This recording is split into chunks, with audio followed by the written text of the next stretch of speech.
আজকে আমি সারা রাত্রি ধরে চাঁদ দেখলাম। হ্যাঁ বন্ধুরা, ঘুম থেকে উঠেই বেরিয়ে পড়লাম টিউশন ক্লাসে। এই রোদের মধ্যেই আমাকে চলে আসলাম চিঙ্কিদের বাড়িতে। চিঙ্কি তো গরমের মধ্যে ছটফট করছিল আর পুচু বসেছিল হাওয়া খেতে, তো আমিও ওর কাছ থেকে একটু পাখা নিয়ে হাওয়া খেয়ে নিচ্ছিলাম। বাড়ি চলে আসলাম।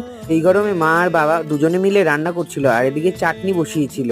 তো আমি যাবো এখন স্নান করতে। এই গরমে ভালো মতন স্নান টান করে ঘরে চলে এসেছি, আবার ঘামিয়ে গেলাম। রান্নাঘরে এসে দেখি মা এদিকে রান্না বান্নাও করছে আর শশা কাটছে, আর আমার চুলটা কি অবস্থা, আর আমার ঠাকুমা আবার বসে বসে কি ভাবছে জানি না। রান্নাঘরে এসে দেখলাম মা এদিকে ভাত বাড়তে ব্যস্ত। আজকে মেনুতে আছে শশা, উচ্ছে আলু সেদ্ধ, আর এদিকে হলো কিছু সবজি।